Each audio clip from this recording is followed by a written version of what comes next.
यह क्या बहू, इतनी सारी खरीदारी करके आई हो तुम? पर क्यों? उमा जी ने बहू स्नेहा के हाथ में बैग देखकर कहा। मम्मी जी, बस थोड़े से कपड़े ही तो है। सोफे पर बैठी हुई स्नेहा बोली। पर बेटा, अभी तुम्हारी शादी को 6 महीने तो हुए, फिर हर त्योहार पर तुम कपड़े लेती ही हो, तो अब क्या ज़रूरत पड़ गई तुम्हें कपड़े लेने की? उमा जी बोली। मम्मी जी, शादी वाले कपड़े आउटडेटेड से हो गए हैं, अभी तो नया कलेक्शन आया है। मेरी सहेली ने बताया था तो मैं खुद को रोक नहीं पाई, और देखो कितना सुंदर कलेक्शन है। स्नेहा उत्साह से सभी ड्रेस दिखाती हुई बोली। बेटा, ड्रेस तो बहुत अच्छी है, पर उमा जी अपना वाक्य पूरा करती उससे पहले ही स्नेहा अपने बैग समेत कमरे में आ गई। सुनो राहुल, मुझे 5,000 देना। एक हफ्ते बाद स्नेहा अपने पति से बोली।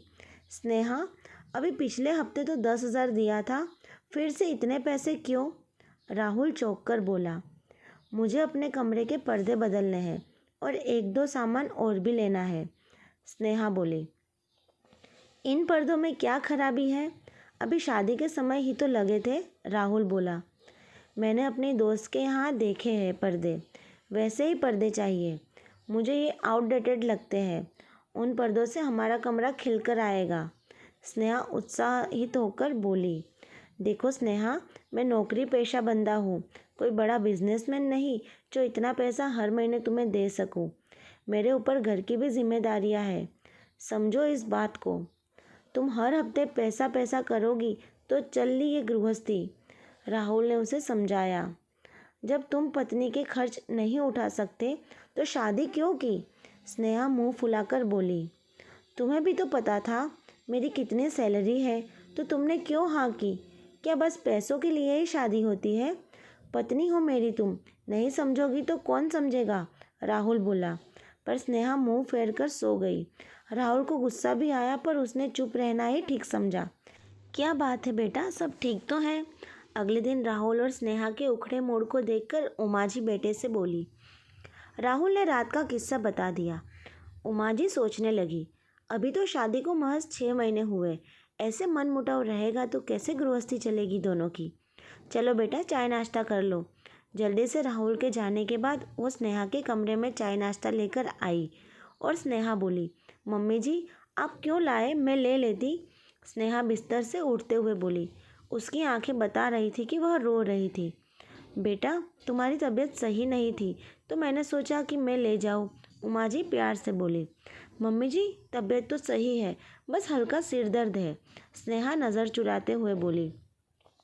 जब रात भर जागोगी तो सिर दर्द तो होगा ही, ऊपर से रो भी रही थी, उमा जी उसके सर पर हाथ फेरते हुए बोली। नहीं तो मम्मी जी। स्नेहा को ऐसा लगा मानो उसकी कोई चोरी पकड़ी गई। देखो बेटा, भले ही तुम्हारी सासू माँ हो, पर माँ तो हो ना, इतना तो अपने बच्चों को देख समझ सकती हूँ। अब बताओ क्या बात हुई? उमा जी बात जानती थी, पर बहू के मुंह से सुनना चाहती थी। मम्मी जी, राहुल को मेरी कोई फिक्र नहीं है, उन्हें बस पैसों से ही प्यार है। यह बोल स्नेहा ने सारी बात बता दी। बेटा, तुम राहुल की जीवन संगिनी हो, उसके सुख दुख की साथी हो। तुम नहीं समझोगी तो कौन समझेगा उसे? मानती हूँ तुम्हारे अपने ख्वाब है, पर क्या बेवजह फिजूल खर्ची सही है? क्या वह तुम्हें पैसे दे देता तभी वह केयरिंग पति होता, और वो तुम्हें पैसे देने को मना नहीं करता, पर एक हद तक ही ना, क्योंकि उसे भी एक हद तक ही मिलते हैं। फिर ऐसी जिद करके क्या फ़ायदा जो आपसी रिश्तों में तनाव ले आए। उमा जी इतना बोल रुक गई। पर मम्मी जी, मैंने तो ज़रूरत के लिए पैसे मांगे थे, स्नेहा सर झुकाकर बोली। स्नेहा बेटा, सबसे पहले तो ज़रूरत और शौक़ में अंतर करना सीखो, क्योंकि शौक़ इंसान को फिजूल खर्ची बना देते हैं, और यह आदत न केवल खुद का मानसिक तनाव छीन लेती है, बल्कि परिवार में भी कलेश के बीज बोती है। एक औरत का फ़र्ज़ होता है पति को समझना और उसकी कमाई से ही गुजारा करना, बल्कि कुछ बचा कर भी चलना, तभी तो वह सही मायने में अर्धांगिनी कहलाती है। देखो, सास हूँ तुम्हारी, तुम्हें मेरी बात बुरी भी लग सकती है, पर तुम खुद ठंडे दिमाग से सोचना। यह बोल उमा जी वहाँ से चली गई। स्नेहा बहुत देर तक उमा जी की बात सोचती रही। एक बार तो उसके दिमाग में आई कि मम्मी जी तो अपने बेटे की ही साइड लेंगे ना। फिर उसने ठंडे दिमाग से सोचा तो उसे लगा पर्दे बदलना इतना भी ज़रूरी तो नहीं था। जिसके लिए घर में कलेश किया जाए। उसे भी राहुल से यह अबोला तकलीफ दे रहा था। सच ही तो कहा मम्मी जी ने, मैं राहुल की अर्धांगिनी हूँ, उसकी हर चीज़ पर मेरा हक है। यहाँ तक कि उसकी परेशानी पर भी तो मैं खुद उसे परेशान कर रही हूँ।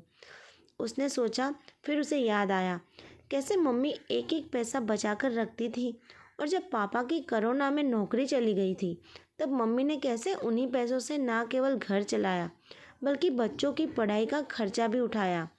वरना तो पापा की बचत सब खत्म हो जाती जो उन्होंने मेरी शादी को रखी थी। वो अचानक उठी, नहा धोकर बाहर आ गई और सास के साथ काम करवाने लग गई। उसका चहकता चेहरा देख उमा जी समझ गई, उन्होंने सही वक्त पर बहू को सही सीख दी। दोस्तों, इस कहानी के बारे में आपकी क्या राय है, कमेंट करके ज़रूर बताइए। वीडियो अच्छी लगी हो तो लाइक और शेयर ज़रूर करें। चैनल पर नए हैं तो सब्सक्राइब करना बिल्कुल ना भूलें। अब मिलते एक नई स्टोरी के साथ, तब तक के लिए बाय।